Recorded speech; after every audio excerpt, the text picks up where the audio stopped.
ہو جائے گا تو میں نے کہا کہ درود پڑھو، مدینے سے خیرات آتی ہے. سبحان اللہ، سبحان اللہ. مدینے سے خیرات آتی ہے، مدینے سے برکات آتی ہے.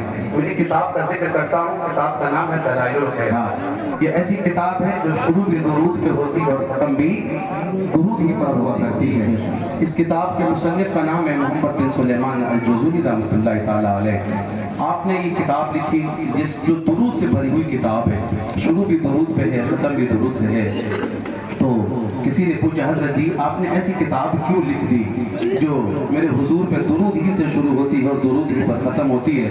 فرمانے لگے میری زندگی میں ایک واقعہ پیش آیا، اسی دن میں نے قسم کھائی کہ یہ کتاب ایسی لکھوں گا جو شروع بھی درود سے ہوگی، ختم بھی درود سے ہوگی. اور محمد بن سلیمان الجزولی ایک بہت بڑے ولی کا نام ہے اور بہت میں بچتے تھے.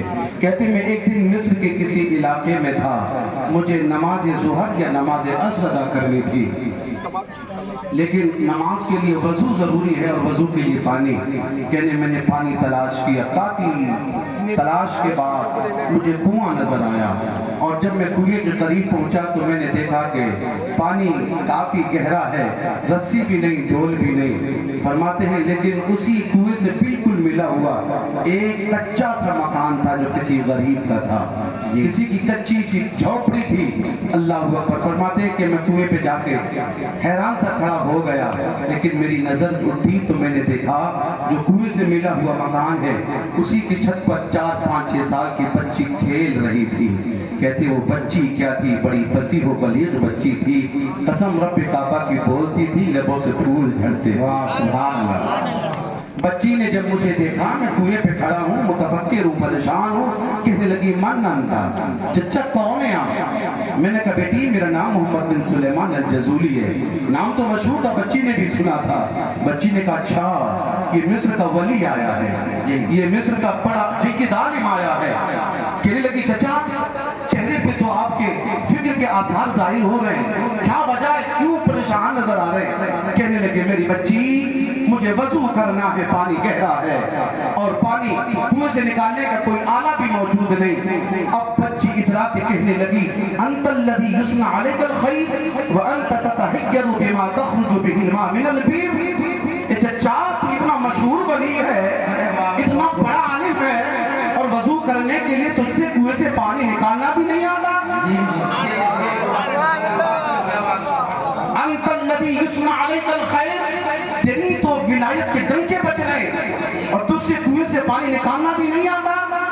کہنے لگے شاید بچی میری بات نہیں سمجھی. میں نے کہا بچی پانی تو نکالنا آتا ہے لیکن پانی کے لیے رسی چاہیے، ڈول چاہیے. اب کہتے قسم رب کعبہ کی بچی چھت سے اتر کے نہیں آئی بلکہ اپنے مکان سے یوں جھکی کنویں کی طرف اور وہیں سے کنویں میں تھوک دیا،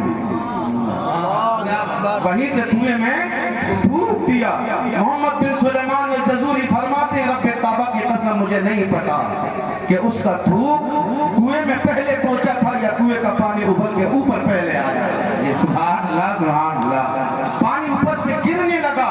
کہنے لگی چچا کر لے وضو، ایسے نکالا جاتا ہے پانی.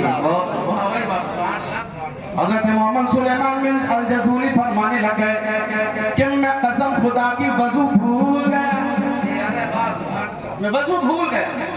پھر میں نے بچی کی طرف ہاتھ جوڑے، میں نے کہا بچی اقسمک باللہ بما نلت هذه المنزلہ، بچی وضو بعد میں کروں گا، مجھے بتا تو صحیح تو نے اتنی چھوٹی زندگی میں اتنے اونچے رتبے کیسے پا لیے، مجھے اتنے بڑے مرتبے مل کیسے گئے؟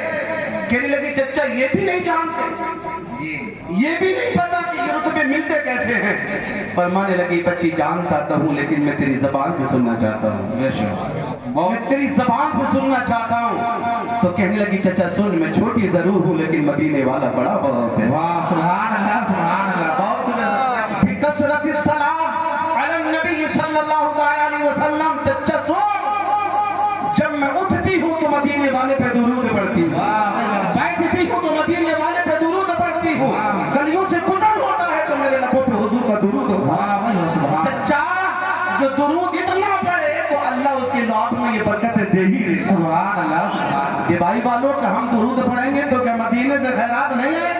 انشاءاللہ. آج ضرورت ہے مدینے کی خیرات کی صاحب. بے شک. آج ہم لوٹے جا رہے ہیں.